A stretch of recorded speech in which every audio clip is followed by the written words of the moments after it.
Hola a todos, bienvenidos al canal Clio en la Historia, en el cual tenemos una comunidad de aprendizaje y de curiosos de la historia universal y de la historia de México.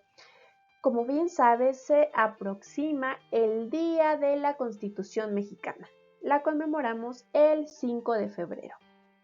Así que vamos a hacer un breve repaso o recorrido por las diferentes constituciones que ha tenido nuestro país a lo largo de los años, antes y después de la independencia.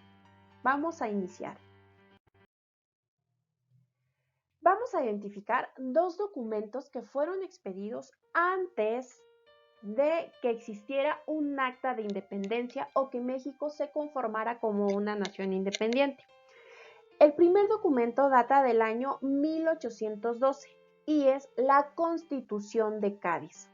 Esta constitución ni siquiera fue expedida o elaborada en el territorio que actualmente comprende México, sino que fue una constitución que realizaron las Cortes Generales en ausencia de Fernando VII. Esto ocurrió en España. Recuerda que durante estos años España estaba siendo invadida por Francia.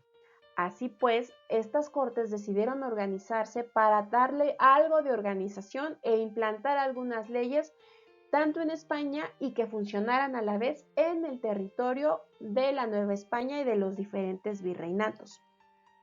Bien, posteriormente en el año 1814 se promulgó la Constitución de Apatzingán.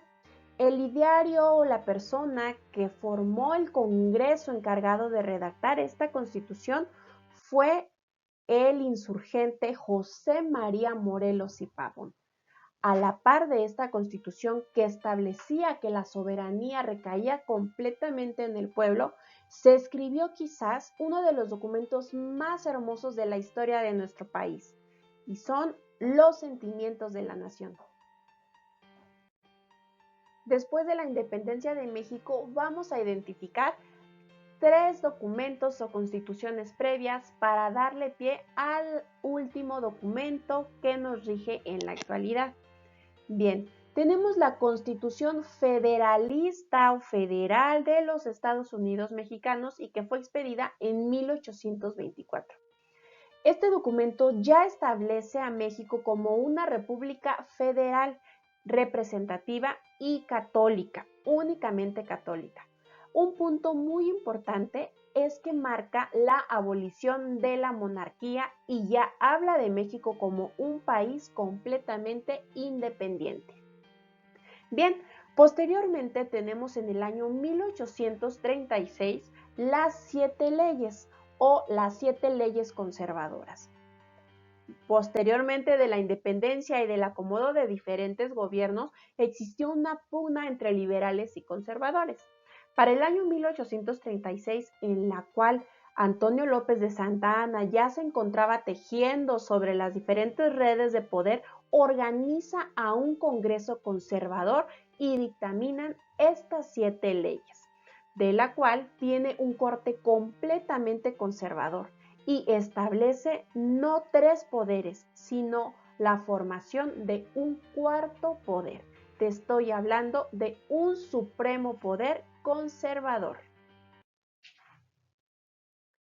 En 1857 se promulga la Constitución Federal de los Estados Unidos Mexicanos. Para este año continúa la pugna entre liberales y conservadores. Sin embargo, es el grupo liberal los que se encargan de llevar a cabo la escritura y el ideario político y de garantías que contiene este documento. Por lo tanto, se puede ver reflejada en sus páginas que se restablecen los 3 poderes, el ejecutivo, legislativo y judicial. Además, tiene un punto medular acerca del Estado laico de nuestro país y esto es la separación de la Iglesia y del Estado. Además, se otorga libertad de culto.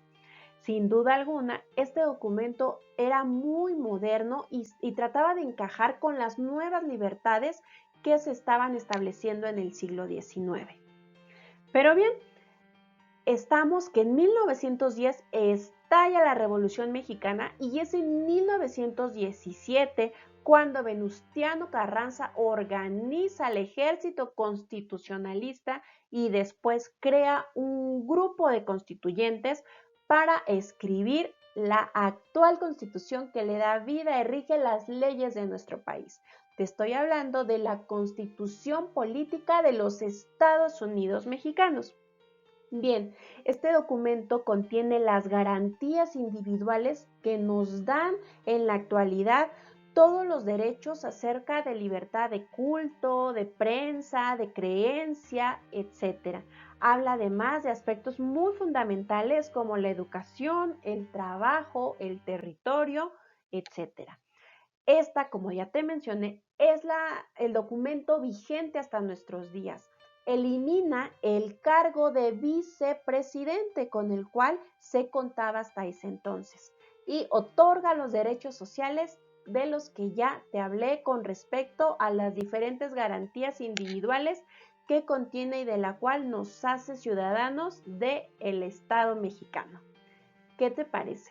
Además, posteriormente, 100 años después de la promulgación de esta Constitución, que ya ha sido reformada más de 200 veces, se creó en el año 2017, cuando se cumplieron 100 años, un billete conmemorativo que en la actualidad se considera de colección.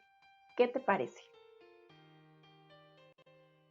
Así terminamos este breve pero muy interesante recorrido acerca de la historia de las diferentes constituciones que ha tenido nuestro país.